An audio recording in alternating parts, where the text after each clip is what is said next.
Forget what you heard. Yeah, boy!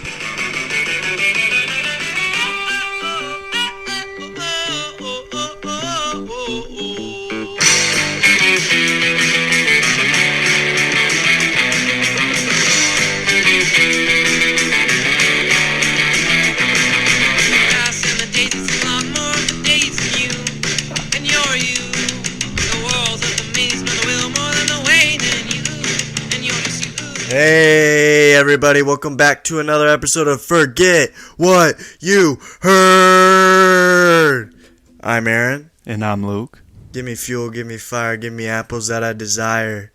And today on Forget What You Heard, I know I said this plenty of times that we're not going to talk about the NBA anymore, but I hate to break it to you boys and ladies. We're talking about the NBA today. A lot happened. NBA draft. Some crazy switch flip-flops and free agency. But I got a burning question I got to ask right now, or I might pass out. How you doing, Brother Bear? Doing good, man. Thanks for asking. Happy to be here. Honored to be here. One of my favorite things to do, man, podcasting. Another one of my favorite things as well is the NBA draft. It was full of stuff, man. We got trades. You got prospects finally getting there. Landing spots, their teams. It's a big deal, for those young guys, and especially for some of these franchises, man. I mean, just a lot going into it. Yeah, I mean, the draft is huge. It can change your franchise overnight. And going into the draft, we kind of thought we had it locked in. Even the day of the draft, I think, was reported, Jabari first to Orlando, Chet number 2 to OKC, and then Paulo was going to fall into the Rockets' lap. I think that's what most NBA fans and what we expected. But, right before the draft, things started changing. Woj dropped one of them bombs on us, spoiler. The Magic went with Paulo. Yeah, they did. Very surprising. But I want to talk about that whole Orlando kind of last-minute move. What was the reasoning behind that, and what benefits Orlando from doing that? Yeah, it's a fascinating thing that happened. I don't know that I've seen it, or the fact that Paulo didn't work out for Orlando was fascinating to me, but they still took him. I thought during the draft, me and Luke watched it together, that this was the smokescreen of a lifetime for Orlando. Just not telling anyone, keeping everything under wraps. But after everything that kind of unfolded, I think it was a mind game they were trying to get over on the Rockets or, someone. I'm not really sure, but a mind game that backfired, if you will.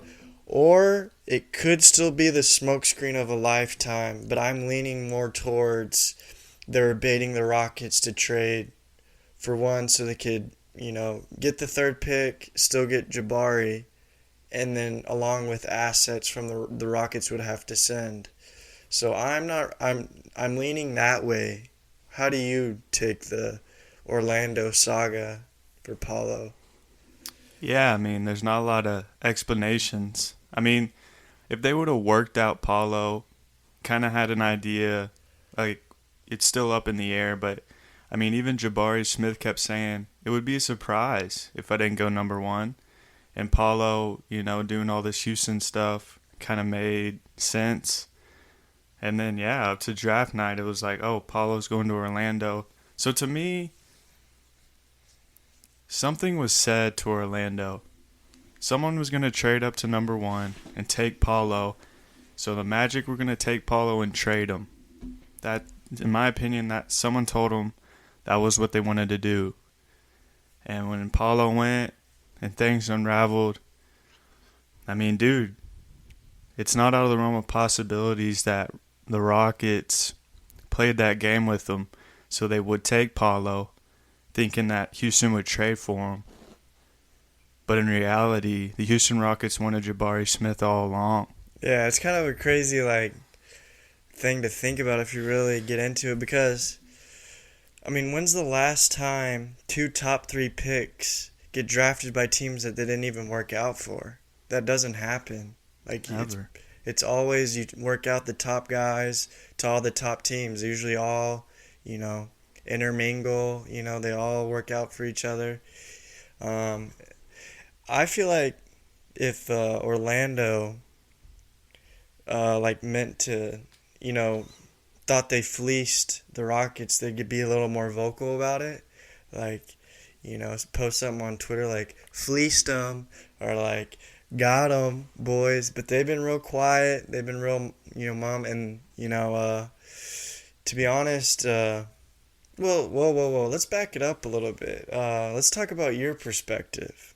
Luke was, I think we all were expecting Paulo, but Luke had really, had real estate in Paulo Island. He was the landlord, the owner, the butler, the sun-kissed boater. He was everything on the island. So, Luke, walk me through your feelings as this draft unfolded. Yeah, I mean, even leading up to it, 20 minutes before when it was Paulo's going to Orlando, at that moment I knew he was going to be drafted first overall.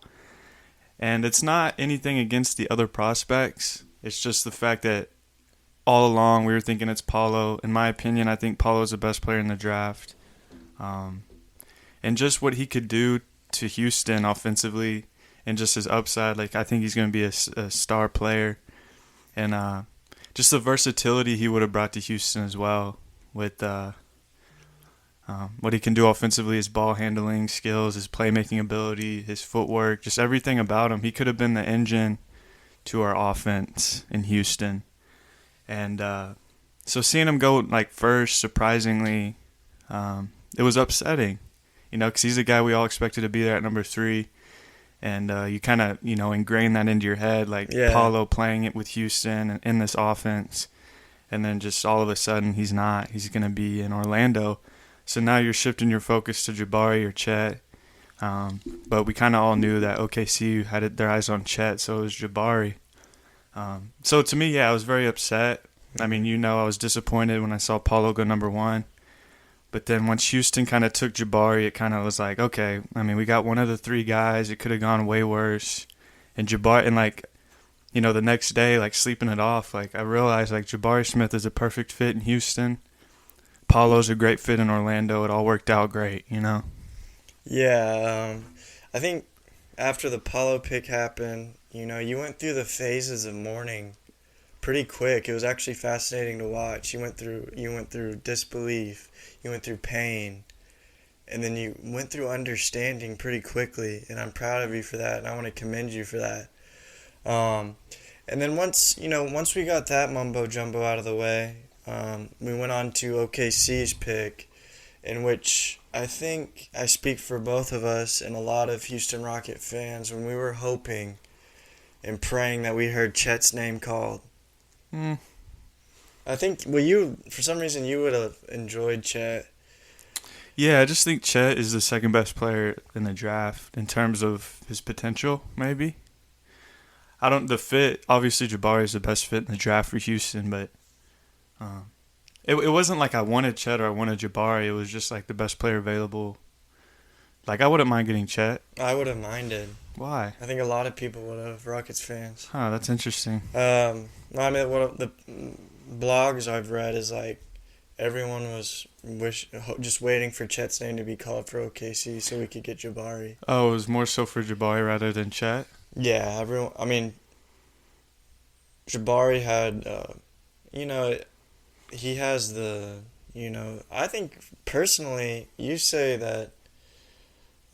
I think Jabari has the highest ceiling out of all of the top guys. Really? With his stature, his everything, his shooting, everything. And I think, like you said, I think Jabari is the best fit for the Rockets. Yes. Whenever you were talking about Paulo, you mentioned his, he could be a focal point of the offense or a guy that starts off. I didn't really want that. I want Jalen Green to be Jalen Green. I don't want a point forward or a guy that demands the ball. But I'm not taking away from Paul. I just think Jabari is a better fit. I like, he can stretch the floor, man. That's perfect for Alp. Stretch the floor for him, give him space to work underneath, and just spreads the floor for Jalen Green, KPJ. I just think it's a phenomenal pick. I wanted Jabari. I wanted Paulo at first, moved to Jabari. We got Jabari. I was kind of mindset on Paulo, and then shifted right back to Jabari with ease and love because I just think it's a blessing, man, a blessing in disguise, man. Yeah, I mean, ultimately, the top three guys went where they were supposed to go, in my opinion. 1, 2, and 3, all great fits on their respective teams. But Chet, I mean, putting him on the Thunder, I think, is a good fit. I mean, just the potential, his all-around skill set of a modern NBA big man. Yeah, he's slender, it was his weakness, but I mean, he's an elite shot blocker, elite rim protector. He can shoot, he's very versatile.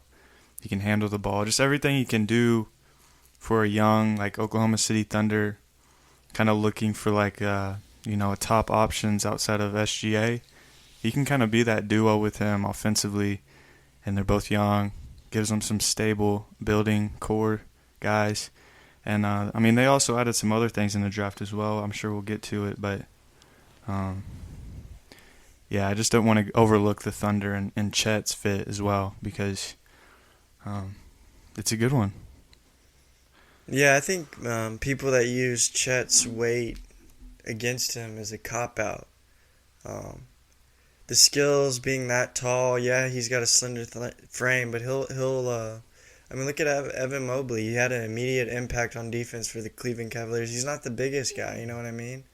He's definitely slender, and I just think, I mean, dude, I saw a video of him crossing up Steph Curry, man, and taking it to the basket, man. The guy's got skills of a guard and a 7'1" body, slender frame. He's special, so I think that was a good pick.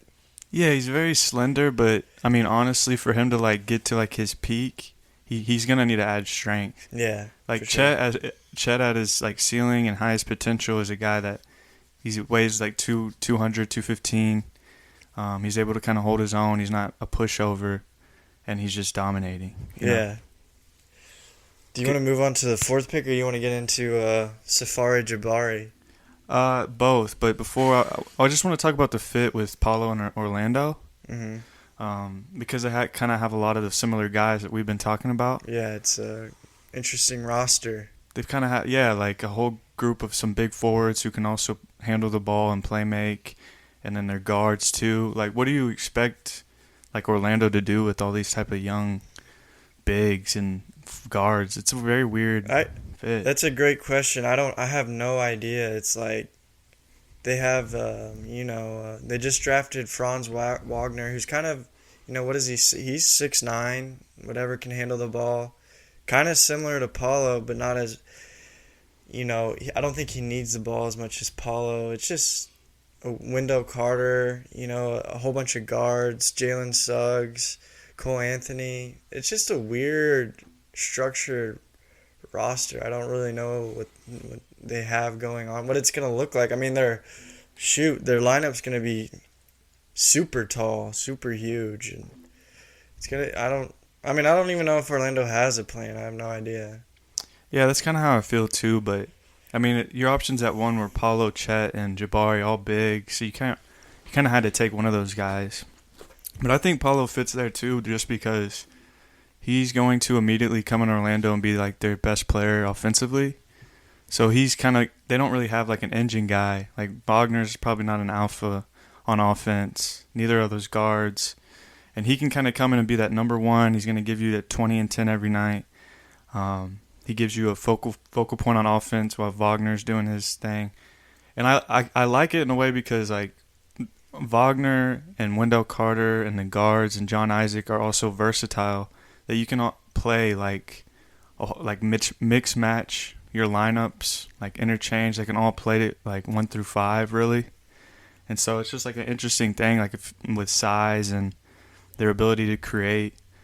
But yeah, I mean, Wagner and Paulo are very similar, I guess. For Wagner, what about John Isaac? I'm glad you mentioned him. He got paid. He's coming back from injury. It looks like he'll play this year maybe, but it's just I don't know. A lot of players. Chumo, Kiki, Mo Bamba. What do you do with these guys? Bol. Bol, if they bring him back. No, he's restricted. It's just a huge team with like young, versatile players. What do you expect from like Jalen Suggs? You think he takes like you don't think he can be an alpha? No. You don't? I don't think so. Wasn't he the 4th pick or something? Yeah, but coming into the league, I never viewed Jalen Suggs as like an alpha. He can be like he can be their point guard, like playmaker, point guard, really good at defense. But he's not going to be like their leading scorer. He's kind of like the guy that got lost in the abyss of that great draft last year. Because I think he went through an injury. He had some moments, but really it was kind of. I think he had a triple-double one of those games. Yeah. Injuries definitely took a toll on his rookie year. They still have Markelle Fultz. Then they have Fultz too. They still have Gary Harris. I think so. Yeah. They're just like a crapshoot of players that. Yeah, I don't know. I don't know what their plans are, man. I mean, they have a whole bunch of young assets, I guess. Yeah, and like last year, Cole Anthony was like their number one option on offense, and like I don't know, he's probably not gonna be able to stick around. I mean, it's 6-man. 6-man, but if he's gonna have to like learn how to play actual point guard. Cole Anthony's gonna be a 6-man. But he just strikes me as a 6-man. So do you start Fultz and Suggs? Is that your front court? I would. And then you would go Wagner, Banchero, Wendell. Yeah. Yeah, I like that. I don't know though. I'd start Jonathan Isaac over Paulo. Is Fultz known to be a good defender? No, but I think Jalen Suggs is pretty good at defense. Yeah, he is. He's real good. Yeah, so it's so weird to talk about the Magic, but Suggs at the 1, Wagner at the 2, John Isaac at the 3. Golly, that's a huge Banchero I could see 4. it. That's sick, dude. How are you gonna go against that? I don't know. That's it. I mean, it's gonna be interesting how they structure that thing and the minutes that go around. But let's go into Jabari Smith's fit into the Rockets. Do you have any words or about Jabari? Yeah, his fit with the Rockets. How you're feeling? Yeah, I mean, we watched some highlights on him pre-draft. The night of the draft, I was watching more film on him. Pre-draft, during the draft, post-draft, we watched highlights a lot of him. I think you got to soak it all in, man. I mean, obviously the biggest thing that jumps out to me is his 3-point shooting. Mm-hmm. I mean, dude, he's a marksman. 5.5 attempts per game, shooting 42% as a 6'11" forward. It's just such a good... Hey, man, why'd you give him another inch, boy? Because I think he is, because his dad was mentioning him being 7 foot, but I think he's 6'11". All right, let me talk about why I love Jabari so much. For those of you at home, if I were to make an NBA player on NBA 2K, the video game, I would make him, and he would look exactly like Jabari Smith, a marksman as well, capable defender, very good defender from 1 through 5. It would be Jabari Smith. This is like a dream come true for me. This is like my dream player. I don't think the Rockets have ever really had a player like this. So it's refreshing. It's beautiful. I can't wait to give him a hug when I see him. Yeah, I mean, I feel the exact same way about you, or about him, like you do. I mean, he's a guy, like you said, that's a guy you build in 2K that can absolutely dominate offensively, shooting threes, defense. He's locked down 1 through 5, shot blocker. He's got a good frame. He's 6'11", 6'10". But yeah, I mean, ultimately, Jabari Smith's going to be a good player from day one. But to me, like, the biggest thing about the pick is the fit, like a perfect fit. I know we've already mentioned that, but just being able to space the floor on offense, being able to be, a security blanket on defense. Because I mean, Alp's going to have to improve That's something that he's kind of weak at. But if you have Jabari there to back him up on defense, it kind of changes everything. And he's going to be, he could be an all-defensive player, as his career goes on, and he can be a 20-per-night game guy. I mean, obviously, I think shot creating, ball handling, playmaking are things to work on. If you want to compare him to Paulo or something that Paulo can do much better at. But Jabari can shoot better. He brings a different element to Houston. And very excited. He's a dog, more of a dog than Paulo is. He's hungry. Everyone says he's a hard worker. He's going to be a fan favorite. He's going to be a guy you love. And he has the potential to be a superstar. Yeah, it's Jalen Green and Jabari Smith Jr. are going to be Michael Jordan and Scottie Pippen. Yeah, looking at it, I mean, I've been comparing Jabari to Jaren Jackson. Like, obviously, he can be a better player than Jaren Jackson. I mean, we still haven't seen Jaren Jackson, but it's similar to Ja Morant and Jaren Jackson, the Jalen Green, Jabari Smith combination. Yeah, I can definitely see with the athleticism and the blow-by speed for the Jalen and Ja, and like the way that Jaren can spread the floor. And he's defense. Good defensively. Yeah, that's a good two pillars to build around, and it's exciting, man. I'm really happy. I'm a big Jabari fan, and I love the pick. Yeah, more to come for Houston, man. They had a really excellent draft. All right, let's continue on. Yeah, man, Sacramento was a surprise pick to me. I don't know if we expected him at number 4. Keegan Murray, man. out of Iowa, the do-it-all guy. He's a bucket, man. He can score at every level. I mean, I know they, kind of scoff at his age, but it's a good fit for the Kings. I thought it was a good pick for them. They couldn't really draft Jaden Ivey if they were being real with themselves. Yeah, I mean, he's going to be a median impact type of guy. I think he's the oldest player in the lottery. I think he's 21, about to be 22.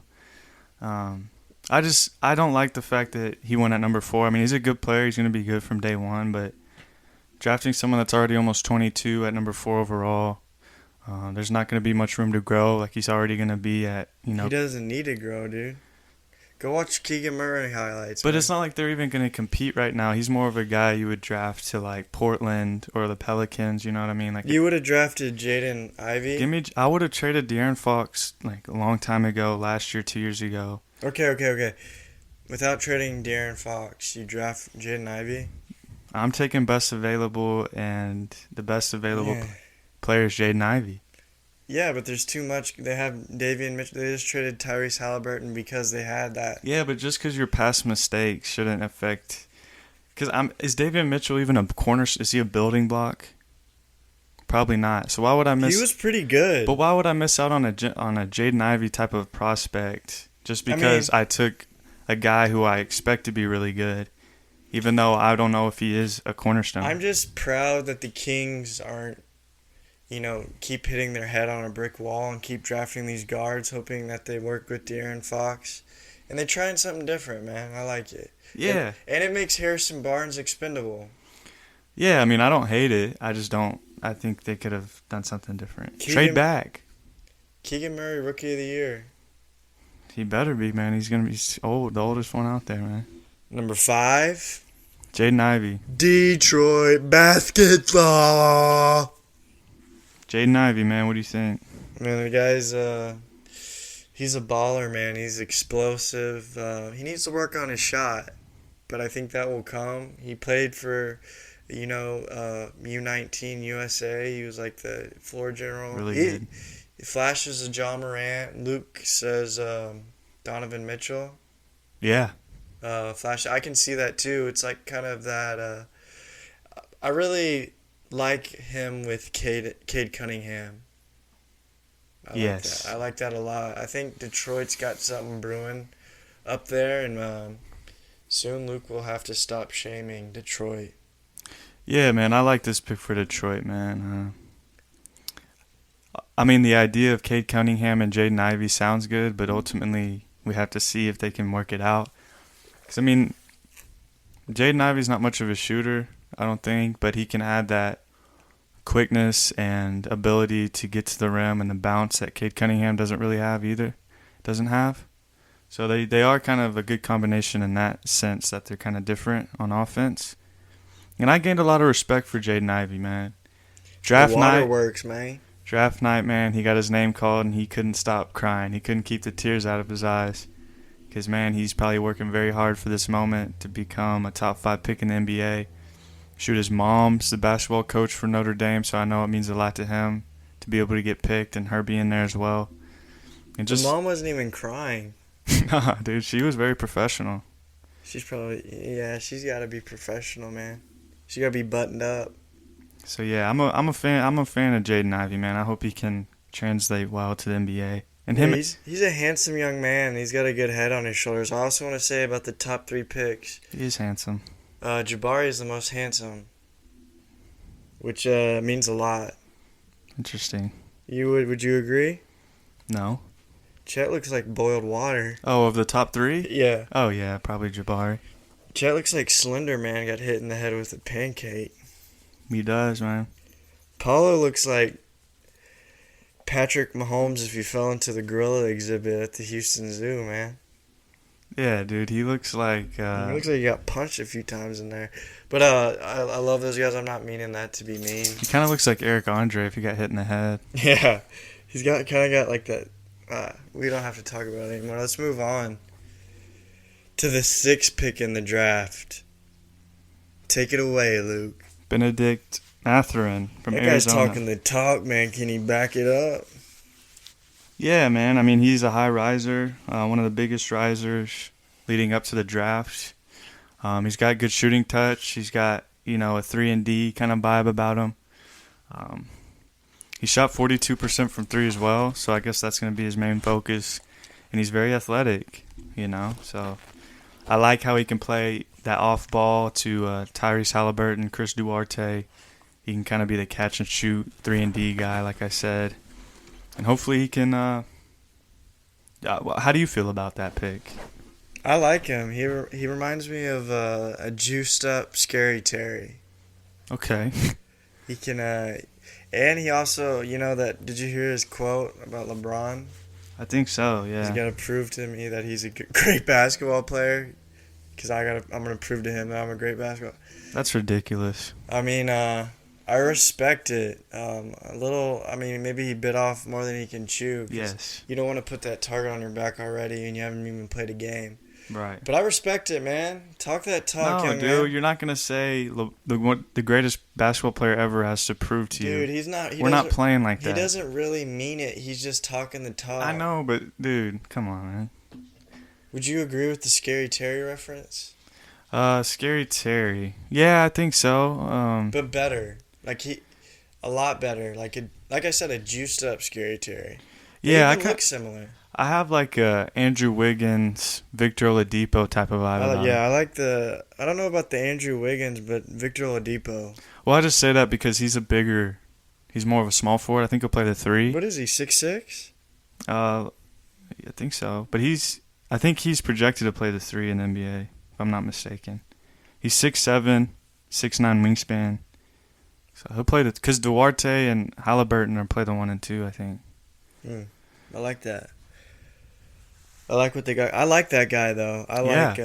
Why not? Dude? What is it, Mathurin? Yes. Yeah, I respect his game, and I think he's got that dog in him too. I like him. Yeah, his highlights are sick. Yeah, we watched highlights of all these guys, by the way, so yeah, we kind of know what their play style's like, man. Mr. Inky Binky Biddly Moon.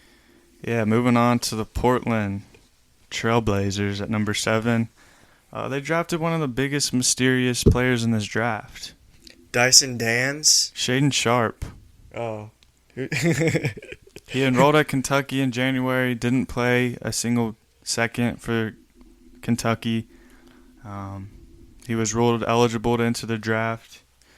And, I mean, teams really only had his high school and AAU tapes, and he still made it to 7th overall, man. What do you think about Shaden Sharp in Portland? I mean, his high school highlights were really impressive. He got bounce. His shot looked pretty good.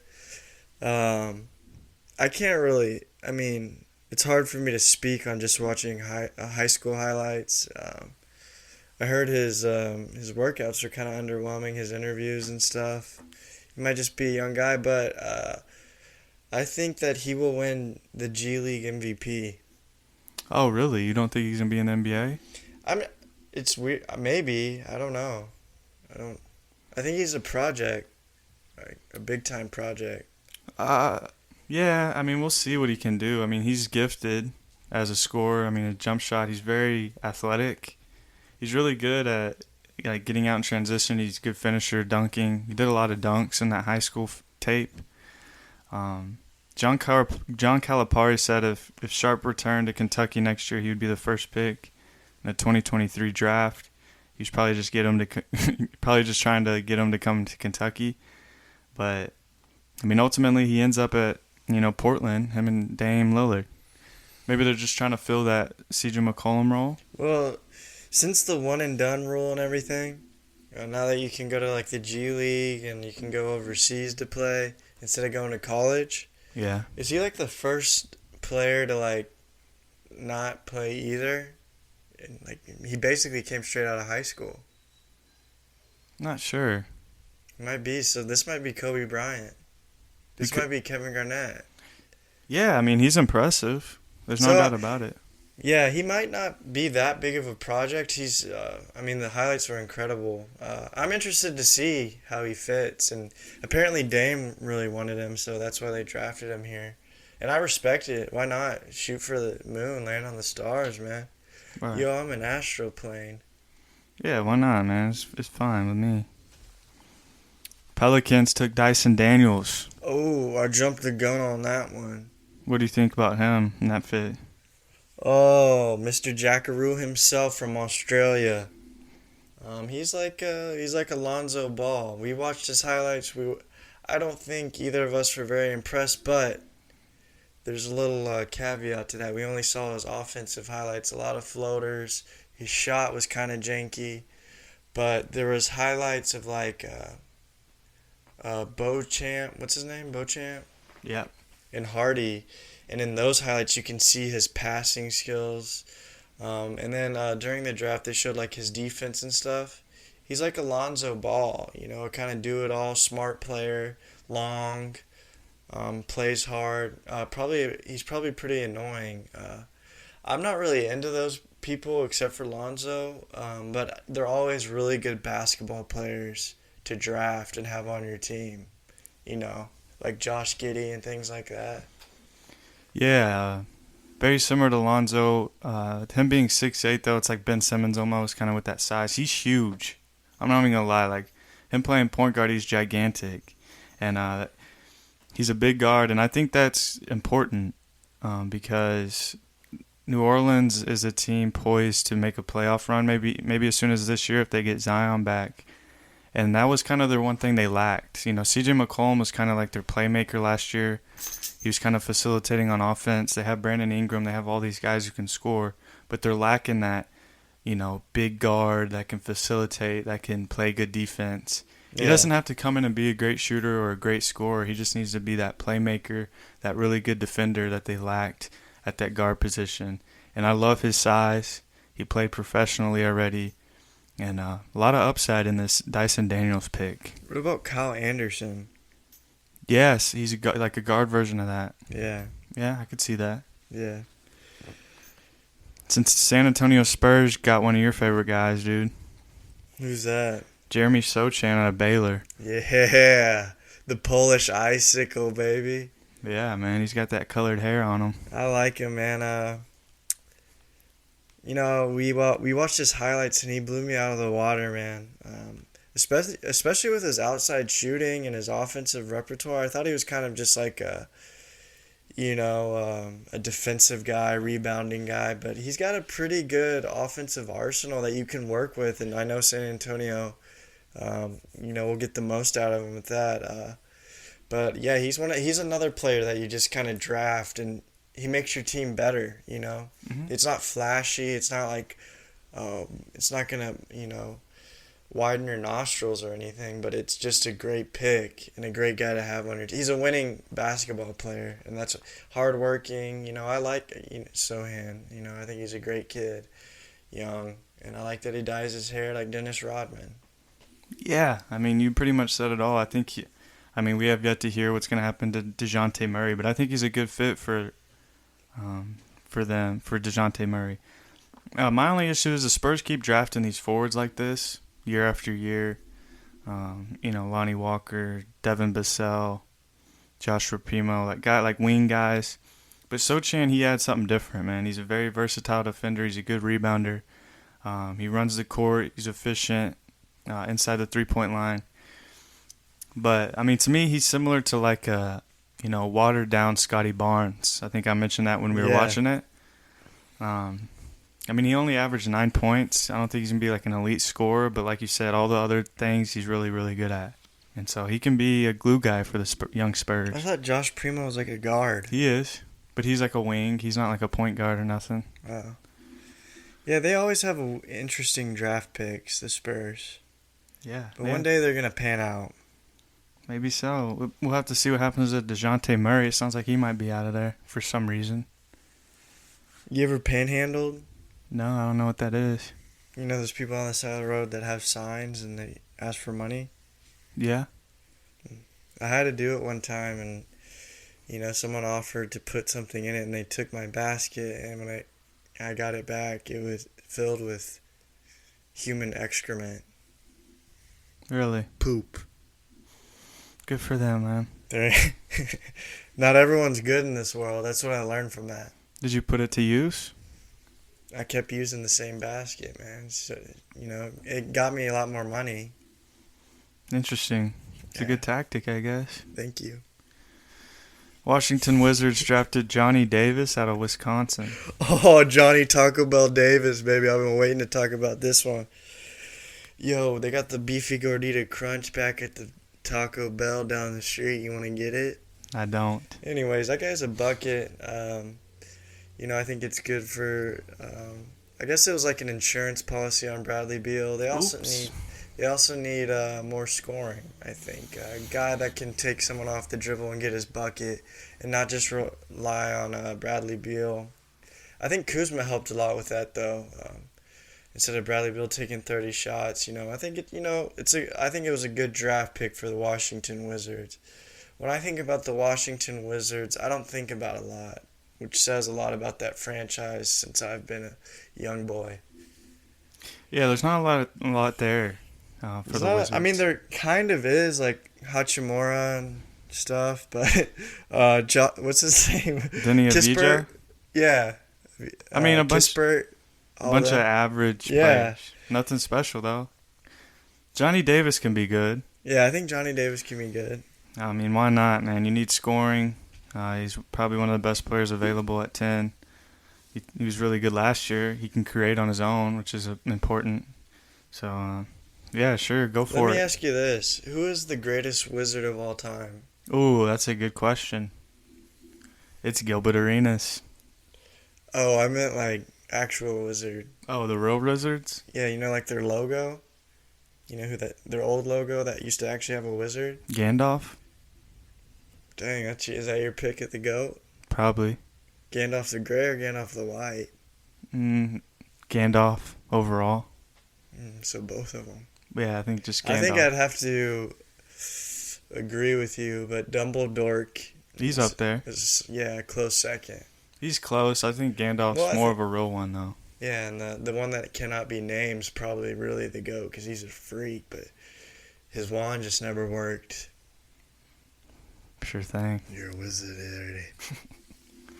New York Knicks traded this pick to the Thunder.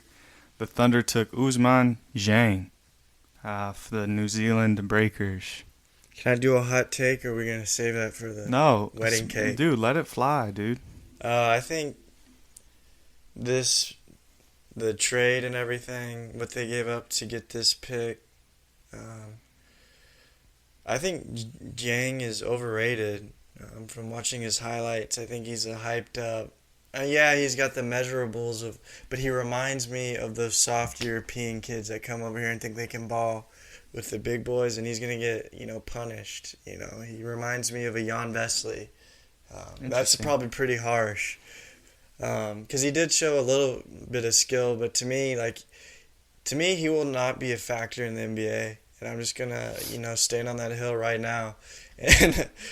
It could be too early to say it. I could be eating my words in a couple months, years, who knows. But that's how I feel about him, man. I think it was a drastic, move for the Thunder and maybe not worth it. Yeah, I think they gave up 3 first-round picks. Yeah. I mean, yeah, I can see it. His numbers weren't even that great in New Zealand. He shot 39% from the field, 27 from 3. The only reason I like it, though, is because the Thunder drafted him. So, I mean, if you just try to develop him during their rebuild, obviously they're rebuilding. So he can develop for a rebuilding team like that. I think it's fine. But the 3 first-round picks to acquire him was very suspect, up in the air. I think they're trying to do like a Magic thing. They got so many big people. Poku, Giddey. Isn't Giddey like 6'10"? Yeah, but he's a guard. Yeah, I don't know. I don't really like any of the players on the Thunder. Isaiah Roby, Darius Baisley, that Robinson Earl. They all stink. Well, and if Thunder fans, you're listening, I meant that. Wow. I'm not, I'm tired of that. I like this. The only player I like on the Thunder, I guess I like 2 players, is SGA and Lou Dort. Okay. I'll root for Chet, I guess. You don't like their next pick in Jalen Williams from Santa Clara? I like him. He's a good guy. The 12th pick, the Thunder took Jalen Williams. I think he's a good defensive fit. He's a big guard. He can shoot the 3 very well. He's the best pick-and-roll guy, they were saying, in that draft, possibly. We watched some of that tape. He was really good at it. I'll give him that. He could be really good. Yeah, he's interesting. Yeah, I liked what I saw from him. I think that was a good pick. He seems like a good kid, and he can bring a lot to the Thunder, I think. Yeah, I think he crushed his combine, his vertical leap, his speed, and his wingspan caught the attention of scouts. So that's something to look out for. What's Santa Clara's mascot? Probably the Boiling Pigs. The Boiling Pigs? Yeah. That'd be a pretty morbid mascot, but I respect it. I think they're probably something like beautiful, like doves or something. Yeah. You think of Santa Clara, you think of a very peaceful place. Have you ever been? Steve Nash. Would you like to go? Steve Nash. Solid. Charlotte Hornets. I give them a really low grade for their draft and their trades. They traded the 13th pick to the Pistons for the pick. The Pistons acquired for Jeremy Grant, which I think is the Bucks 2025 first. Horrible. Yeah, I guess they had a backup plan, as we'll see in the future, but I don't know. I don't really know what they're thinking on that one. But the Pistons got Jalen Duren with this pick. Beautiful. Amazing. Great. Absolutely incredible. Yeah, the Pistons really did a number in this draft. 2 athletic specimens. Freaks, man. I mean, I seen Jalen block a shot into the second level, not second row, second level of a stadium.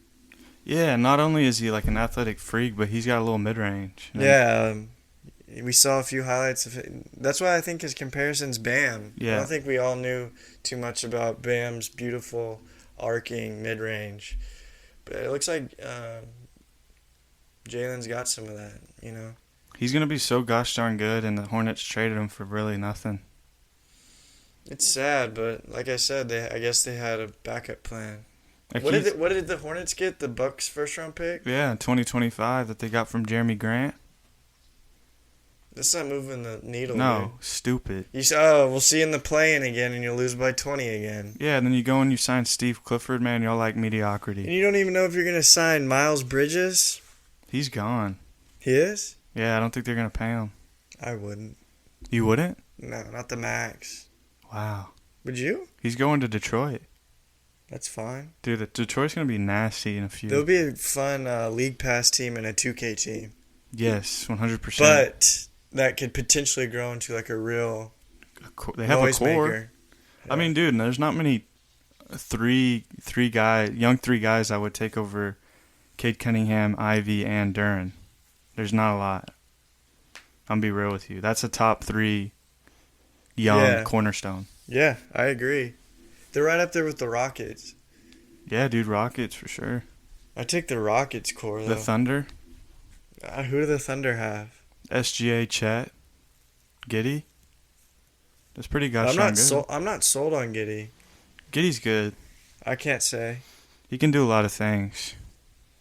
I don't like him. Dude, you just don't like him personally because he's on TikTok. No, I mean, I guess I haven't seen him play, if I'm being honest. I don't really know. I should watch highlights. But I remember watching him against the Rockets, and he has moments where he's like, this guy's pretty good. I think it's his hair, honestly. I can't take him serious. Yeah, I mean, dude, You can't have a Prince Valiant. It's okay to have a personal vendetta against him, but you can't take this into account for his basketball play. Have we seen enough where we know he's good? I think he's good, yeah. Okay, well then I'll bite my tongue. But yeah, talk about Giddey. That's not important. We'll get back to this in the middle of next season, man. Let's move on to the 14th pick. Cleveland Cavaliers took Ochai Agbaji, Kansas, another older guy. Yeah, I like the pick. He's he could at the very least be a 3-and-D guy that the Cavaliers seriously need. Isaac Okoro seems to be a project. He was really bad, like borderline, a nothing, a 0. And so I think this guy, I think he can come in and provide what they need. And I like the pick for Cleveland, man. Yeah, a lot of people didn't like it because of his age and he's older, but I like it for Cleveland because, like you said, they're trying to win right now. And other than Keegan Murray, I think this guy is the next most NBA ready. Like, he could start in today's NBA right now if he wanted and be good. And what I saw from him at Kansas, I mean, I think he was the most outstanding player of the year or something. He averaged 19 points, 5 rebounds, and he shot 41% from 3.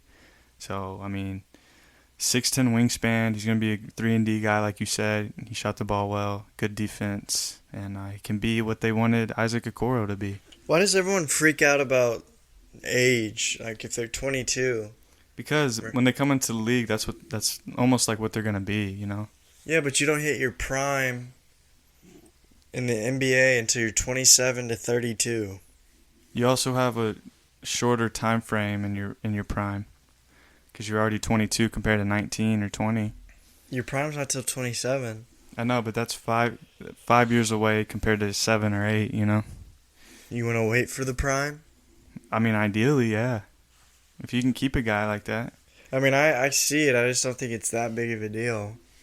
I would definitely look at it. Maybe not like at the middle of the first, but at the top of the first. I'm not taking a 22-year-old that's already, NBA ready and built for it. Like, I want a young guy can develop into a superstar. Yeah, I mean, I see the argument. Okay. I see why people freak out over it. 15, this was Charlotte Hornets. They took Mark Williams. Lovely pick. Really? I like Mark Williams a lot. I think he's more polished than Jalen Duren. Oops. Maybe not as high of a ceiling, No. but I think he can do a lot more. And Wow. they needed a center majorly. That's Yep. another need pick. So I appreciated the pick, man. And now that Steve Clifford's there, dude, he's looking balder and bigger than ever. Yeah, Steve Clifford would like this type of guy. I'm just worried that him being a rookie, Steve Clifford hates rookies. Is he like Thibodeau? Yeah, kind of loves defense guys. But that's the issue is like they don't have a center like Mark Williams. Huge guy. He has the tools, good mobility. He can move, dude. He's got that presence. Yeah. The wingspan's insane, I believe. Isn't it like 7'7" or something? 7'6", 9'9" standing reach.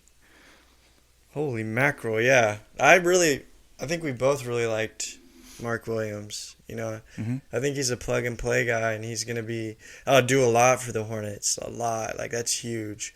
So, they kind of made up for their I don't know if you can make up for that, but I mean, I guess they got a first round pick out of it, but they should have just, taken the. Jalen Duran would have been exciting in Charlotte, but I understand they need a Mark Williams type of guy. He doesn't offer much offensively, but catching lobs from LaMelo balls. Steve Clifford's gonna hate LaMelo. Yeah, he will. Rip. You don't like LaMelo either, though. Oh, dude, you're sweet as pie. Atlanta Hawks got A.J. Griffin at 16, man. That was kind of a... We didn't expect A.J. Griffin to be there like that. Yeah, he's a little faller. I think it was his injury history from high school, college. He missed a lot of college. But, man, I really like A.J. Griffin. He's a sharpshooter. I think, we haven't seen everything that A.J. Griffin can do. And I think we will see just how good he is. They have a lot of nice young players in Atlanta. I'm just worried that Trae Young stunts everyone's growth when really he's the shortest one on the court. I like the fit, but it doesn't matter. Trae Young is the guy. He's the focal point. A.J. Griffin is going to add that shooting alongside Trae Young. He's a good defensive guy. He can be, a sharpshooter for this team. Kevin Huerter's been like that. DeAndre Hunter is probably a little bit better defensively. But, I love getting A.J. Griffin at 16 for the Hawks. I think that's a great pick. He's got a lot of upside. Good shooter, good size. He can be a DeAndre Hunter. Sadiq Bey. Do you agree with my notion on that? I think Trae Young stunts people's growth as basketball players? In terms of their development into better players? Yeah, we never really get to see what they can fully do with Trae Young because he dominates the ball. It's all about Trae. Trae's way or no way. I think to a certain extent, yeah, he definitely does their development, but at the end of the day, you're putting pieces around Trae Young. You know what I mean? You're putting shooters, you're putting defenders around him so that when he does pass it, they're ready to shoot. And they can defend as well because he's not very good at it. I'm starting to think there's a kind of a trend that Harden started. Harden and Daryl Morey. You know how whenever we had Harden, we never had draft picks. We never drafted rookies. We were always going for full out free agency, trying to get the guy to pair with Harden or even a third star. And then, I feel like maybe that's what Atlanta needs to do. Stop drafting and try to get a free agent next to Trae Young, because there's no point in trying to develop players when you can't develop them with someone that dominates, like Luka. Who is developed next to Luka? You don't really do that. They got Christian Wood. So I'm thinking there's a trend here with these ball-dominant guys. Yeah, the Hawks started doing the draft, and then I think, 2 years ago when they brought in Gallinari, Lou Williams, Clint Capella, they started to do what they need to do, get veteran pieces around Trae. But then, they made that run 2 years ago, and then last year it kind of fell apart. And maybe they're trying to build up from the start. But, getting a guy like A.J. Griffin, though, at 16, he can play right now. He can shoot. He doesn't need the ball in his hands. You put him in the corner, knock down threes.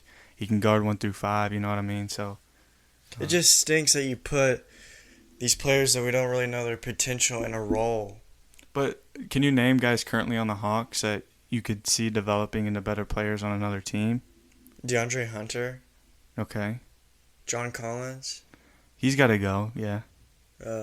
He's not a great fit. Cam Reddish when he was there. Yeah. We never got to see. What? I don't know if he has it in him like that. We don't know. We won't know on the Knicks either. I think he's got the talent, but I don't know, upstairs it seems like. We don't know. But he never even got, he had opportunities to play on the Hawks, and he flashed, and they know that. But who else is young on the... Huerter? Yeah, but he's a role player no matter what. That's his potential. Is Okongwu? Yeah, Okongwu. But that's different. He's a center. I don't know. That's pretty much it in terms of... Yeah, there's some studs on there that I think, we'll never really get to see. That was just something that literally just popped into my mind.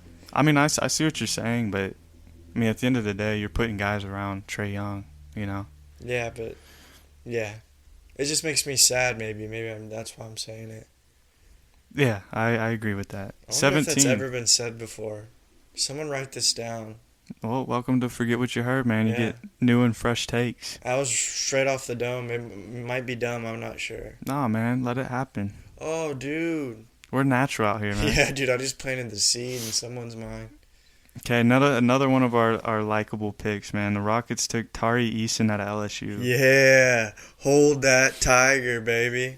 Another older guy. He's 21, 6'8". Come on, man. Do we have to say older guy? He's 21 years old, man. Nah, He just started. hey. It was just legal to drink. I love Tari Eason, man. I don't care about his age. I just wanted to mention it because he's one of those guys that's ready to play right now. They picked up Jabari Smith at 3. They needed it. They were waiting for Tari Eason to be here at 17. I know it. He was at the top of their board. Offensive versatility, ability to score at the rim is what I get from Tari Eason. He's extremely athletic. He's got length, attacks the paint, and his most important part of his game, most impactful part of his game is on the defensive end. Mm-hmm. The number one thing about Tari Eason that I love after we drafted him is that, he said he takes pride in his defense, man. That's like, you don't get that a lot from young guys these days, man. And that's something we need on the Rockets, man. A 3-and-D guy that's going to guard their best player and not back down. Like, it's beautiful. He was definitely the best player on LSU. However, like, sometimes he found I guess they found it hard for him to get on the floor. I guess he's not very well versed in basketball knowledge or something. Yeah, but to me, I think his ability to play, though, like the fact that he won six man of the year and was on the All SEC first team, he wasn't even getting those minutes, and he was coming off the bench. Like, to be first team in the SEC is absolutely nuts. And dude, as a 6-man, he averaged 17 points. He shot 52%. So yeah, maybe his head, his IQ, maybe isn't all the way there, but his ability to play basketball, to defend, to play hard is there, I love Tyree, man. His comp for me is DeAndre Hunter. Hmm. We got our own now. We don't need him. Even though I wanted him. We got him now. Yeah, I mean, I can see it in terms of build and everything. He's probably a little bit more athletic. He's probably more athletic and not as polished on the offensive end. Yes. DeAndre Hunter was like a go-to guy on Virginia. That's also true. But I like Tyree Eason's like a dog version of like a guy that's gonna get after you on defensive. Like, I feel like he's gonna be one of those guys that talks that talk. He's gonna be our PJ Tucker. Yeah, like he's gonna be like our enforcer. I hope so, because he's kind of got that attitude. Yeah. And I like what he's tweeting. He's always, tweeting about the Rockets. I feel like he's gonna be one of those fan favorites. Yeah, happy to have him. Love him. He's gonna be incredible. Bari and Tari, man. Another one of the guys you started to like on was Dalen Terry. The Bulls took him at 18 out of Arizona. Yeah, the 6'7" point guard.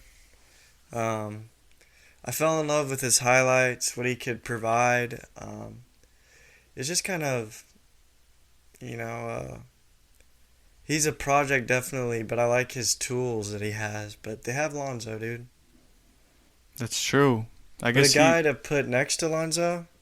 or to back up Lonzo. Lonzo's got injury histories. Yeah. But I think it was a good pick. I like Dalen a lot. Yeah, I don't love the fit. I don't love the pick. I like the player eventually, because he's not the Bulls were last in the league in 3-point attempts. I mean, obviously with DeMar DeRozan as your number one option, you're probably not gonna have a lot of threes. And he's not a good 3-point shooter either. He's more of a facilitator, get to the rim, athletic, great defender. He's gonna be a really good defender in the NBA. But it's interesting. I like the player, though. Interesting pick, though. Minnesota traded this pick to the Grizzlies. Took Jake LaRavia out of Wake The guy Forest. from Wake Forest? Yeah. We watched his highlights. You said he ain't it. He ain't it, dude. That was the quote. If I'm not mistaken, he's a Caucasian male. He is. But he looked fine to me, man. He looks like a player. He looked like a Jake Layman. Yikes. Yeah. He's still in the NBA. Yikes. I don't know. I mean, it's tough to. He'll have his role in the NBA, man. Yeah, I but wish like, him the best. what is he gonna provide though? A Because first round pick is a little. what we noticed on the tape though is that he is like down in the paint. Yeah, maybe he's got good footwork in the post, but he's only 6'8".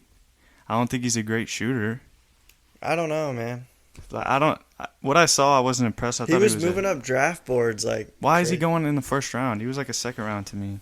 Yeah, I don't know. He was 20 the last time I looked. I mean, the Grizzlies are great drafters, so I'm not gonna say he's not gonna be good. I was just curious. They have Kochar. And the Grizzlies can draft. They know what they're doing. Yeah, they can. Oh, another one. The Spurs taking another wing. Malachi Branham out of Ohio State at 20. Yes, the young buck from Ohio State, man. Silky smooth. You like him a lot. I liked him a lot, man. I wanted him. You liked him more than Easton, huh? Ceiling wise, yes. But I think Tyree fits with us better. I think. Yeah, just as a player, not as like Malachi can be a stud one day. He's young. Oh, his silky velvet shot, man. I just like him. He's a baller to me. I kind of had a man crush on him, but good for the Spurs. They had 2 really good draft picks. It's really solid. I don't know what they're gonna do with DeJounte Murray. It sounds like he's on the move. So I think they're just trying to rebuild, and they have a lot of young guys. It should be interesting. Kind of makes them fun again. When's the last time we've seen the Spurs rebuild? It's been a long time. From the ground up, man. You just got to embrace it. Oh. It's weird that they're embracing it with Pop, though. Yeah, I feel like Pop's gonna move to the front office soon. Yeah. Something, because why would he start this journey if he doesn't want to see it through? Right. And he's gonna be too old to coach to see the end of this. You know what I mean? Especially DeJounte gone. It's just weird, yeah, what they're going through, and like Pop's still coaching is just a weird thought and idea. Maybe just for me, I don't know. I've always wanted to see a head coach on the sideline in a wheelchair and an oxygen mask.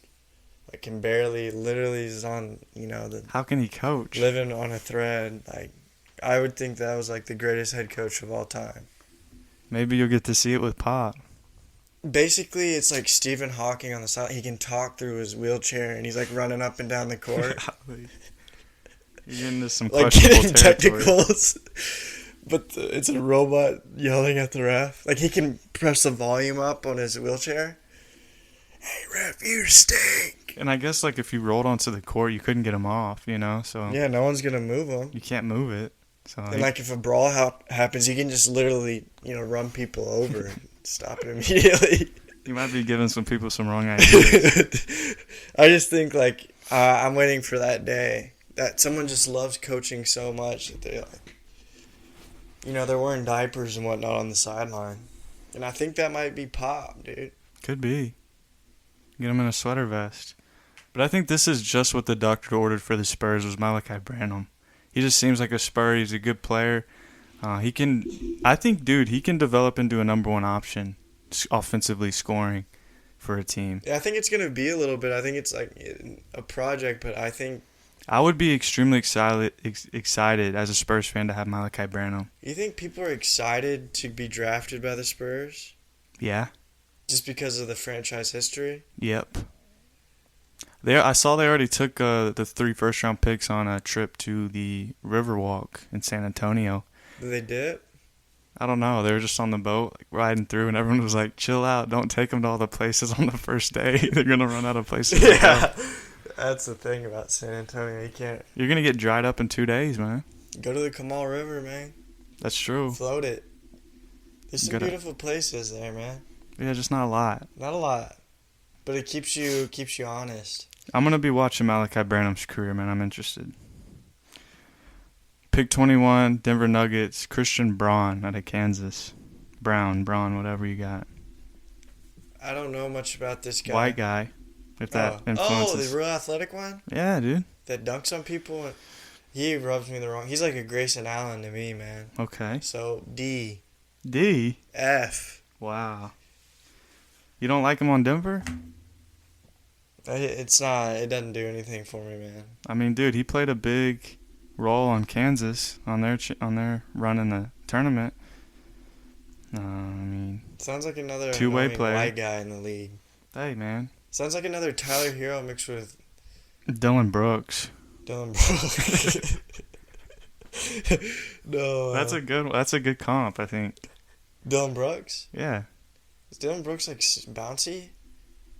I don't. No, he's not bouncy. Is he but like Tyler Hero? like good two-way player, Stinks. like role player, not like a, you know. Thinks he's real good.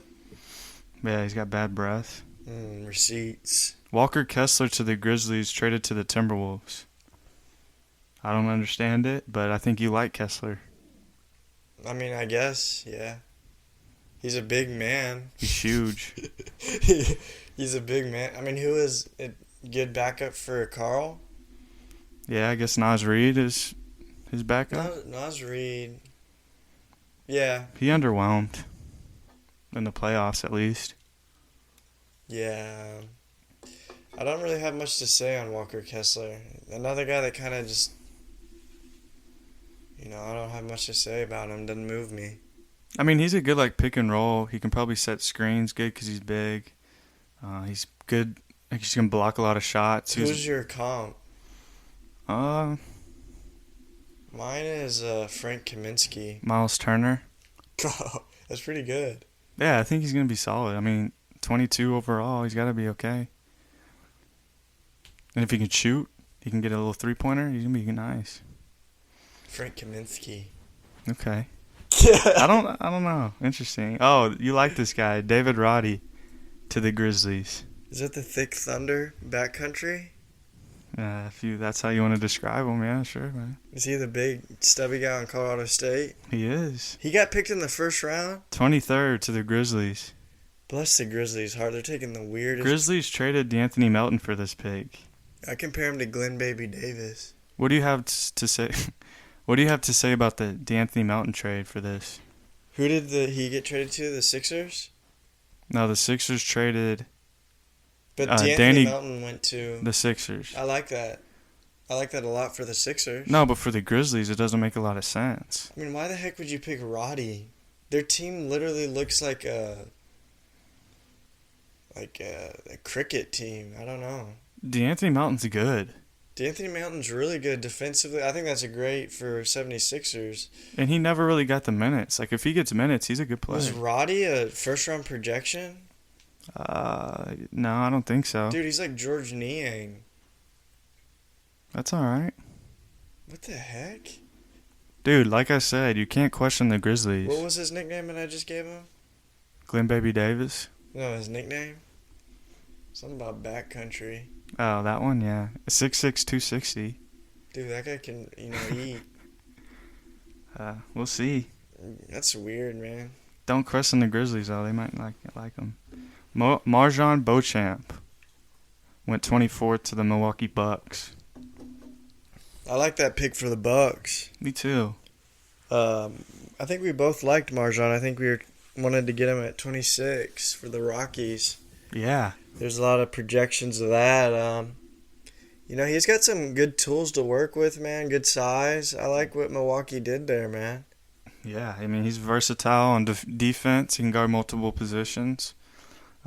He's a, wingspan, turnovers, blocks. Sean Marion. Yeah, that's the one.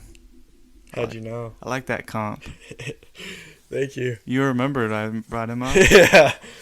I The like Matrix, that. Man. It makes sense. If you Dude, like defense. Are you Neo or the other guy? I'm the one. Who's that? Neo. Who's this bad guy? Morpheus?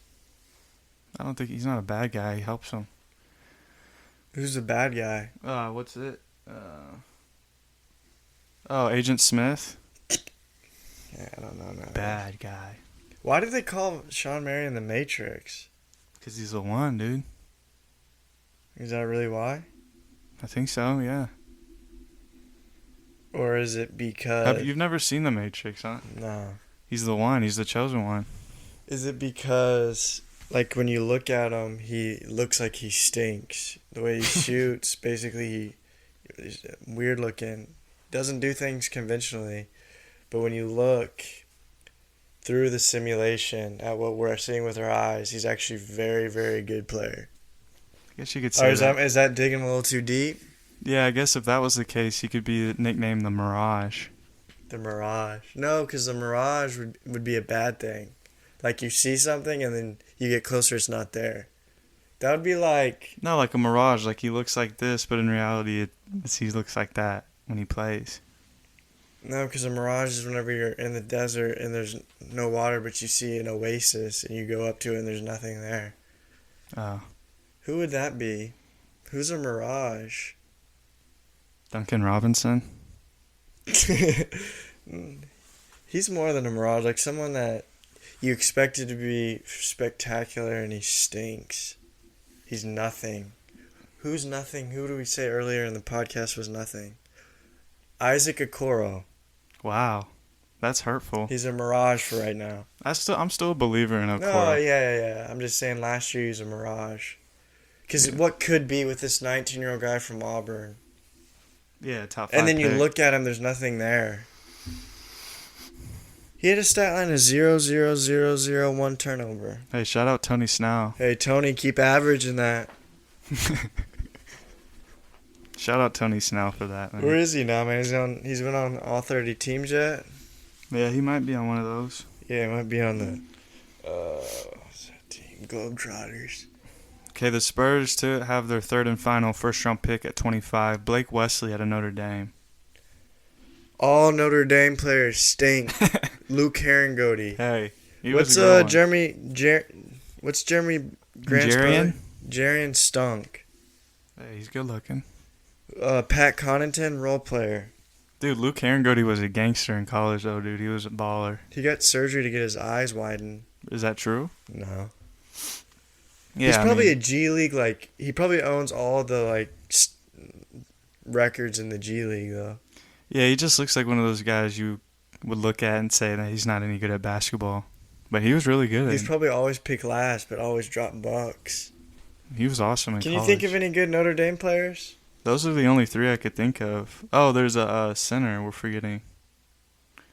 Dang. I forget. I can't think of him any right now. Colt Clovet. He was like a power forward guy for... Dang it. I don't think he ever got drafted or anything, though. But he was really good on Notre Dame. Yeah, he was a And that's big. what happens at Notre Dame. But, I mean, this... It's like you're one of those guys that stays for 4 years. Is he 24 years old? The guy that got drafted? He's 19. Oh. 6'5", 6'11" wingspan. He's a shooting guard. He got drafted by the Spurs, and his comparison's Josh Primo. See, that's what I mean. They draft similar guys all the time. They're trying to look for their next Lonnie Walker. And I don't like it. But Maybe this guy will pan out. he shot 29% from 3. I think he's a good playmaker, but I don't know, man. Doesn't sound like it, according to you. We'll see. Golden Domers. Ooh, pick 26. Dallas Mavericks traded this to Houston, and then Houston traded it to Minnesota. Minnesota Timberwolves. And they took Wendell Moore Jr. out of Duke. I don't know much about Wendell Moore. Yep. But he's probably good, man. That was an all-star team, and I think he was a high recruit, wasn't he? Mm-hmm. So, I like that pick for Minnesota. I like the trade that Raphael Stone was able to pull off to get 2 second-round picks. Just more assets to put in the Easter basket of goodies that we have in store for them. Yeah, the Rockets weren't looking at Wendell Moore here. They wanted Ty Washington, but they decided to trade down to 29, 3 picks later. They're not going to get Ty at 29. They acquired 2 second-round picks to move back to get the guy you wanted in the first place. So they didn't. Ty's not going to be there, dude. They did a good job, though. Wendell Moore, I don't know if he was projected to be a first-rounder, but I think he can be a good three-point shooter. He can create a little bit. Minnesota Heat at pick 27 took Nikola Jovic out of Serbia. Miami Heat. Who'd I say? Minnesota. Dude, I'm bad with words. Hey, man, it happens, man. There's a lot of Miami. Good pick by Miami. He was He was the talk of the town for a while, but I just think he's an average Joe. Oh, here we go. Mm-hmm. Is it because he's international? Mm-hmm. Yeah, it's because he's international, dude. I like him a little bit. Yeah, I mean, just because it's similar to Nikola Jokic. I think he could be a still. I think he could be a Franz Wagner that you get at Dairy Queen. I think he's going to be good. When's the last time you went to Dairy Queen? Very long. What'd you get? I probably got a Snickers Blizzard or a Reese's Blizzard. Any food? Yeah, chicken tenders. The basket? Yep. Dude, Dairy Queen's not that bad if you think about it. Yeah, I try not to eat that stuff. Hey, man, more power to you. That stuff's got a whole bunch of GMOs in it. But I like this guy. He's got a lot of skill. He can be a playmaker. He shoots the ball pretty well. He's a big guy. He grew 8 inches over the past 5 years. Can't trust him. I like him. He's going to be solid. It's a good pick for the Heat. Why not? I think it was a good pick. Another good pick, Golden State at pick 28, Patrick Baldwin Jr. out of Milwaukee. His dad coached at Milwaukee, so he went to play there, but he had top offers. He was a top 10 player coming out of high school. He got offers from Duke, a whole list of teams, but decided to play for his dad at Milwaukee. His combine was atrocious. Horrible. Worst numbers I've ever seen. Aaron could jump from his knees and have a higher vertical than this man. I'm telling you what, I would have beat him in every category. Shooting, vertical, bench press, shuttle. How far do they sprint? 100 yards? The court length? Court length, how long is that? 90 feet? 90 feet. Oh, dude, I'd do that in seconds. Yeah, dude, his vertical is like 26. What is a good time for the court run? I'm not sure. I ran a 2.4. No, you couldn't do that. Mm-hmm. That sounds really fast. Maybe like 4 seconds? Didn't we talk about someone they ran like a 2.9? Who? I don't know. Giannis? I remember we were watching something and it was like he ran a 2.9 in John the combine. Wall? Oh, was it combine? Yeah, they did. I don't remember that. But it could have been a shuttle. I don't know, something like that. Yeah, but Patrick Baldwin Jr., of course, Golden State gets a guy like this, know. That could be really good. Oh my gosh, he's a freak. Is he really? Yeah, injuries messed him up. And if he gets healthy and he develops, I think it's a great spot for him in Golden State. I mean, dude, if they develop him and he gets healthy, he's a 6'9" Klay Thompson. He's got a beautiful stroke. If you guys want to go check him out, I might have to check him out, bro. He only played 11 games though, but he was a top 10 recruit out of high school, and he's a really good, nice form, big guy. I like him, man. Golden State. Oh my gosh. Pick 29, Houston Rockets acquired this one from those other guys. Ty Washington. Fleeced him. Out of Kentucky. Ty is a lottery. He's lottery talent. He dealt with ankle injuries. I don't think a lot of teams were looking for point guards in this draft. But he's a table setter on offense. Yeah, Ty Washington is cool as the other side of the pillow. The boy's mid-range is clean. He comes off that pick. I think he's going to be a good floor general. Sure. Long arms, good defensively. I think he has that potential. If he could just, what do you shoot from 3? Do we know? 45. What? No, that was 45 from the field. I don't know about 3. Yeah. Well, if he can, I mean, 37. He's refreshing. A great pick. A for the Rockets on that pick. A minus. Just because they moved back and still got the guy they wanted and got assets for it. I love that. Yeah, great pick and roll guy. He can kind of play the 1 or the 2 depending on it. But I think he's going to play the 1 in the NBA because of what he can do in the pick and roll, his passing instincts and his vision. He has a lot of upside. Is Ty Washington a guy you expect to be the starting point guard of the Rockets moving forward? Like eventually overtake Kevin Porter Jr.? I think that remains to be seen. We got to see what KPJ is looking like, dude. But I got to say, it's a great option to have, Ty because I know he can come in and he can provide what KPJ can't in terms of playing smart and running an offense. But for now, we're going to let KPJ run that. You know what I'm saying? Yeah, he kind of reminds me of Ty Washington. That is like Tyrese Maxey, but maybe less of like a Scorer. aggressive scorer and more of a playmaker. Yeah. I mean, it's a Kentucky guard, man. It's a wild Yeah. card. But usually it's a, really Kentucky good guard. wild card, wildcat. Why You not, see dude? what I did there? Yeah, you can't go wrong though with them. Kentucky guards. No, they're always they always are pleasant surprises. Yeah, 29's a steal though. Just like when someone picks you a flower. Denver Nuggets. Peyton Watson out of UCLA. I'm not too familiar with him. I'm surprised because UCLA has been a good team for a few years. I don't know. He's a defensive prospect with rangy frame, 7-foot wingspan, adds quickness and athleticism. Apparently, he's going to be a very impactful defender. My player comp is JJ Barea. That's on the other How end. tall is this guy? He is 6'8", 7-foot Okay. wingspan. His comp is Dorian Finney-Smith. So Your I'll favorite player? probably like him. So Denver got him there. A few names in the second round. Orlando Magic took Caleb Houston out of Michigan. The Thunder got the other Jalen Williams from Arkansas. I think he's a big. The power forward? Yeah, I like that guy. got two Jalen Williams. The Lakers traded for this pick 35, took Max Christie out of Michigan State. Sacramento Kings took the G Leaguer, Jaden Hardy, who was supposed to be a very high pick, but he stunk last year in the G League. He did? Yeah. Dang. But they put a lot on his plate, and a lot of that is the G League's fault, and not his fault. Okay, whatever you say.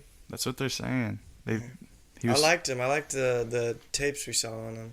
Yeah, he showed flash. I think this pick was traded to Dallas, so I think he's going to be on that Dallas squad. He'll probably spend some more time in the G League, though. Tired of hearing about Dallas. Memphis Grizzlies got Kennedy Chandler, the guard out of Tennessee, Yeah. Dang, he fell far. pick 38. He was like a high first round pick at the very beginning of it all. Yeah, I think he's a good player, though. Yeah, I think that's a good pick. Who picked him? Memphis? It sounds like he's going to replace Tyus Jones. I think Tyus Jones is a free agent. Tyus Jones is good. Yeah, but it doesn't sound like they're going to bring him back. That's fine. So they got his replacement there. E.J. Liddell, Ohio State forward, went to the Pelicans at 41. I think you liked him a little bit. Kendall Brown, Baylor, I think went to Dallas. Isaiah Mobley, Cleveland Cavaliers. Oh, brotherly love, man. You like that? Yeah. I like it because brothers are reunited. You think he'll be any good? No, You don't think so? maybe. I just think it would stink to go to a team where your little brother's one of the best players. Why? Because then you're like the older brother who's not very good. Like Blake Griffin and Taylor Griffin. Mm-hmm. Look at Taylor Griffin now. Would that be like me and you? Yeah, but that wouldn't happen. What? You wouldn't be the better one. I wouldn't be good? I don't foresee that happening, dude. I feel like I would be the good one. Yeah, it's possible. But you would be good too, so we would like Taylor Griffin stunk butt. Isaiah Mobley's probably better than that, but like your brother's a star. He can shoot a little bit. I think he can play a role in Cleveland. He looks like a homeless version of Evan Mobley. Like a Like grown heftier. out, like Yeah. kind of scruffy and like kind of like flabby. Yeah, he is kind of flabby. But he's probably better than Dean Wade. Dean Wade stinks. Like, he can probably get 10 minutes a night, shoot a little bit, maybe. Those guys surprise me, like Winder. Dylan Windler. Yeah, like those guys. Like I don't know, but now I understand. As a Rockets fan, going through the Garrison Matthews, the Gary Bird experience, Shout out Gary Bird. dude, like I fell in love Yeah. with him. But then he started to stink again, and now I don't like him that much no more. You don't like him? I love him, but I don't Nah, like you're him. off of him. I'm off him a bit, man. He's cold. You're also off of Jayshawn Tate. Dude, he can shoot from Sugarland. I don't like that you're off Jayshawn Tate either. Get rid of him. Why?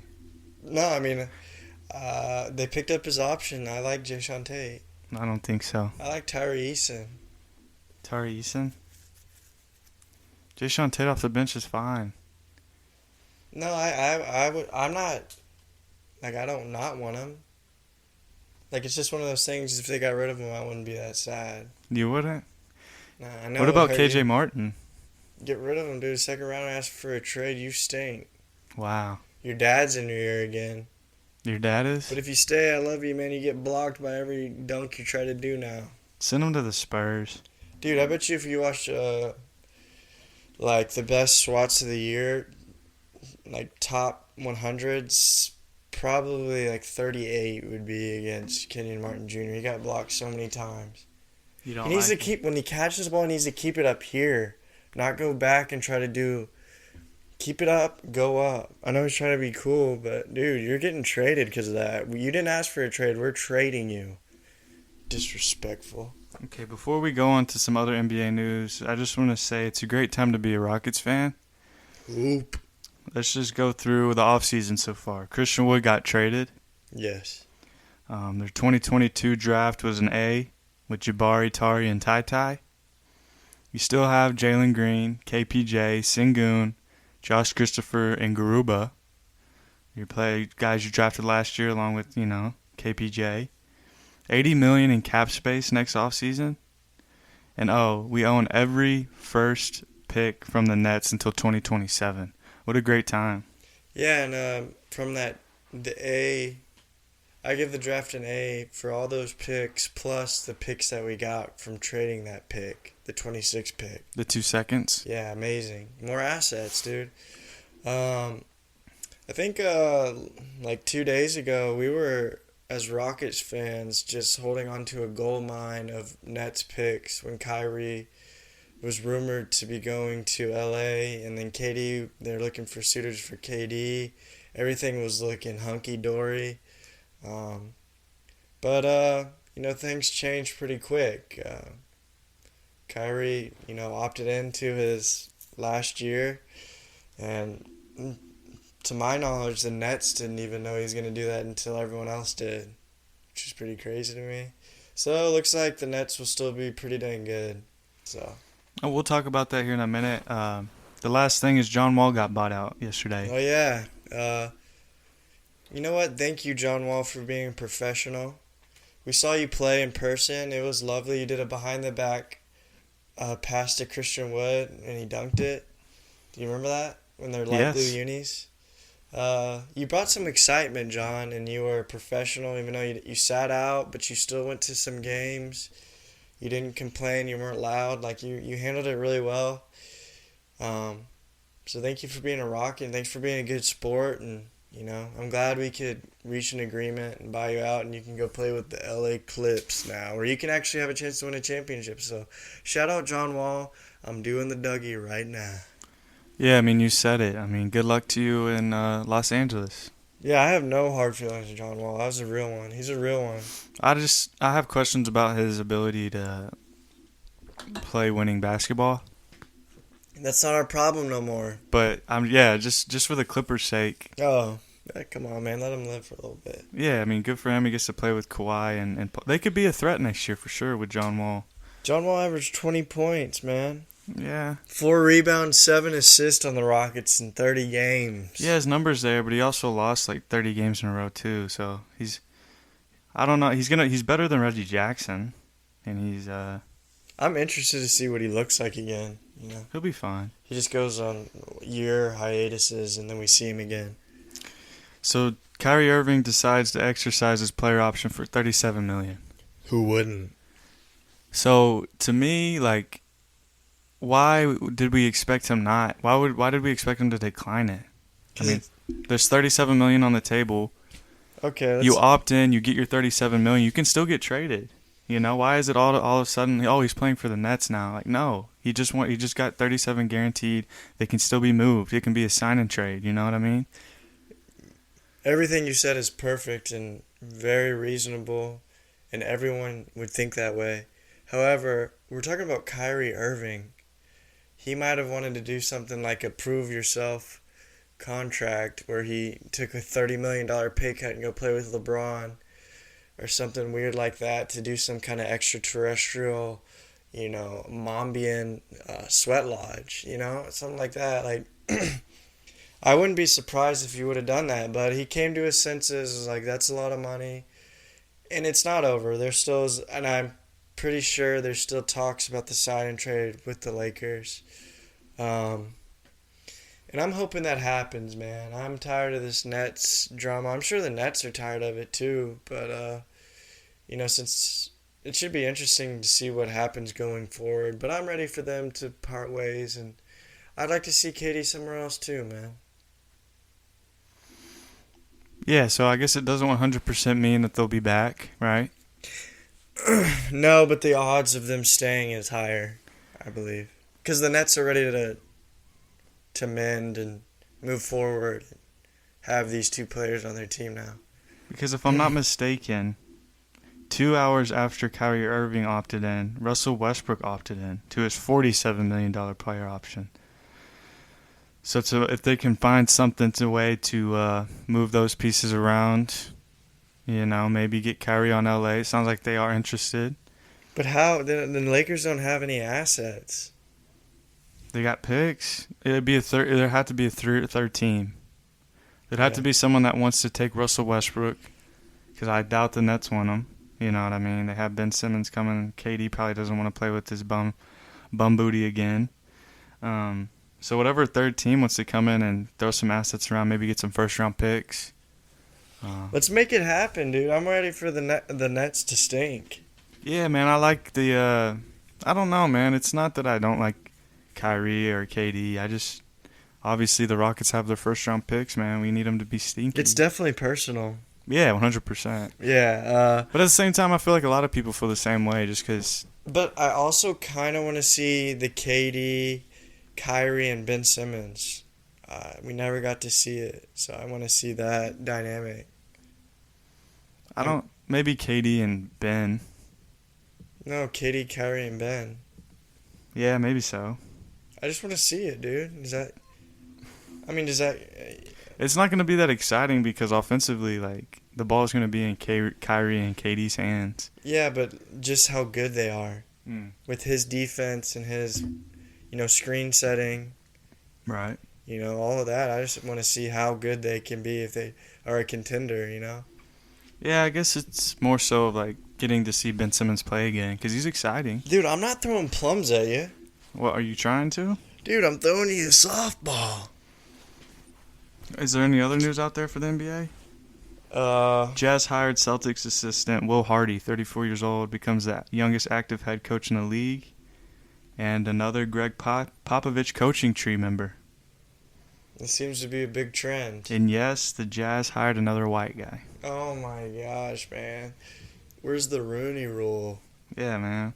Utah is very suspect. Yeah, I don't have much to say. I mean, it just seems to be the trend, man. A young guy that coached with Pop. But he coached with Ime Udoka? Yeah. I mean, he could be good, dude. Jazz stink. Really? Yeah, they're not going to have Gobert. He deleted all the Jazz stuff off his... Really? Good for him, man. Where's he going to go, you think?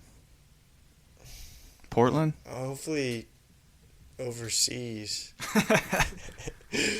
What was Kyrie's quote? Do you remember?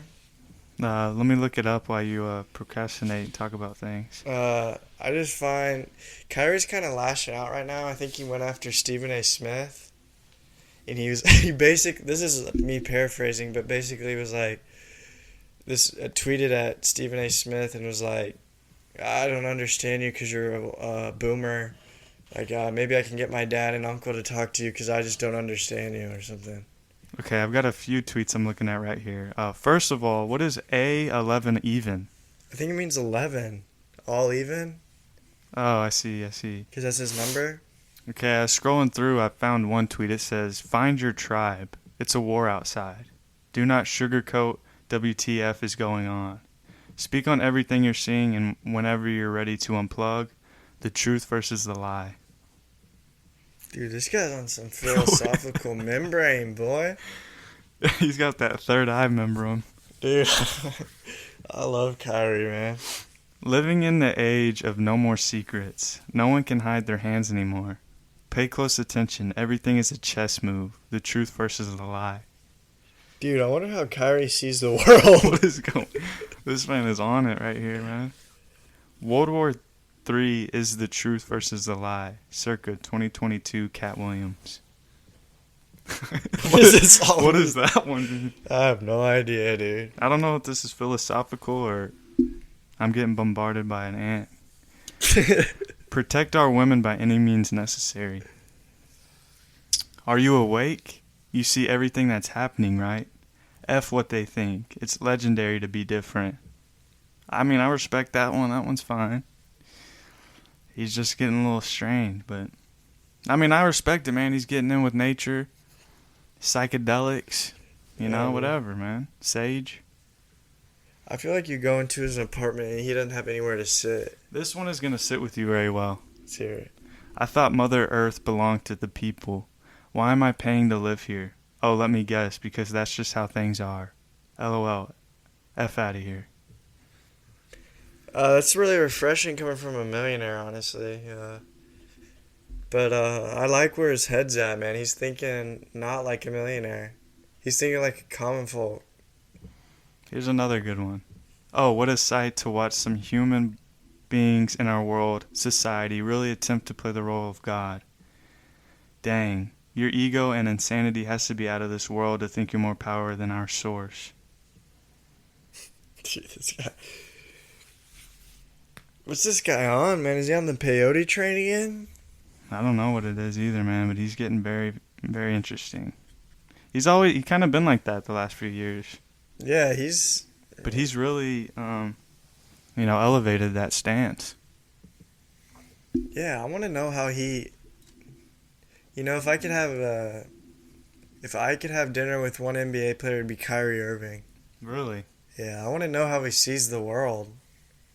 What is he talking about? Why is he talking in these euphemisms?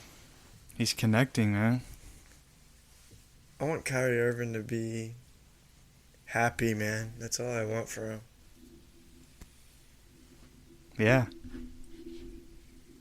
Do you think he lives indoors? Yeah, I'd be shocked if he didn't. I'm thinking he lives in Central Park. Really? Yeah, and he just comes out every now and again.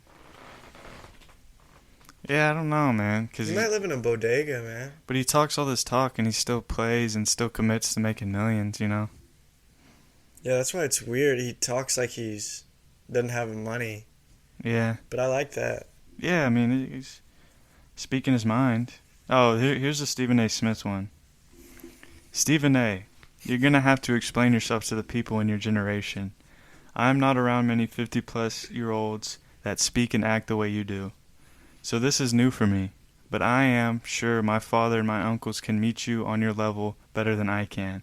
We know you, Stephen. So basically what I get out of that is he's calling Stephen A. Smith a boomer. Mm-hmm. This is amazing, dude. This is amazing. Stephen A. Smith had a long reply. He said, "Oh, you've got it twisted, bro, big time. I don't have to explain a darn thing to anyone, especially you and your father. Your uncle, Rod Strickland, is another matter. I love that brother. I profoundly respect him always. As for you, when you have a level, let me know, because I'm not aware you have one off the court. Either way, I have a wish. One day you stop hiding behind the public support you receive and fess up to the shenanigans you engage in, leaving folks hanging like laundry. Be honest about what you've truly been doing. Until then, let's confront one another one-on-one for the world to see. Your truth up against mine in a public forum for everyone to judge. Name the time and the place and I'll show up. I keep the receipts, bro. Show up. You do know what that is, don't you?"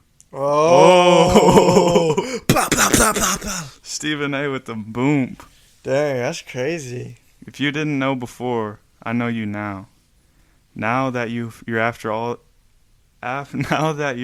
the money you took for granted to be waiting for you. See you in the fall. Dang, that was kind of real. Yeah, Stephen A. put it down.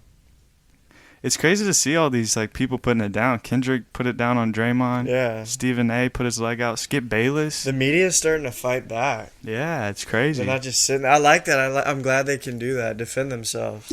Is this the new media Draymond's describing? Like the whole like fighting back and stepping up and stuff, or is that? I think it's the old media turning against the new media. Yeah, I think it's the old media using the new media's tricks against them. Interesting. That's very interesting. It's very interesting. I'm curious where this all goes. Like, I want to see some one-on-one forums. Like, I want to see Kyrie and Stephen A. sit down. I want to see Draymond and Kendrick sit down. I want to see Russell and Skip sit down and fight it with words, man. And, like, they can. That's the thing. They have the ability. They all have platforms. They all have shows on the TVs. You know what I mean? So Russell would be a little hard to get. But why, though? Just because... I've never seen him on a talk show, on one of the sports things. But that shows that they're scared or, you know what I mean? Like, they're giving it out there. Hey, I have a show. Get on the show. We can hash this out. If they don't, well, that leaves it to them, you know? Yeah, it's interesting. NBA, I mean, I know we say we're not going to talk about it, and I'm not going to say that this time because I want to keep my word to you guys. We might, because it's getting spicy. Like, NBA is spicier than I ever remembered it, dude. Do you have anything else? It sounds like Jalen Brunson's going to the Knicks. Yeah, I know that. Dallas pretty much knows that too. I think they're trying to recoup some assets, maybe a sign and trade for Dallas. But who knows? Sounds like he's going to the Knicks. You like that fit? Jalen Brunson is the most overhyped free agent thing I've ever been a part of. But I thought you were liking him during that playoff run. I know, but he's not worth all this, dude. We shouldn't be talking about him. Just sign him. He shouldn't be in the news. Where do you think he should be? One of those ones you see on the clicker at the bottom of the SportsCenter screen. Really? No, it's not a big... Dude, he's not that good. He's not a star. He's not an all-star. You don't think he could in New York? I mean, New York kills people. Yeah, maybe. I don't know. But yeah, that's about it for me, man, if you want to close it. Thank you guys so much for listening to another episode of Forget What You Heard. Thank you so much for the support. But thank you guys again. We love you guys. We're blessed. We love doing it. Take care. Have a great week. Peace, love, happiness, as always. Carpe.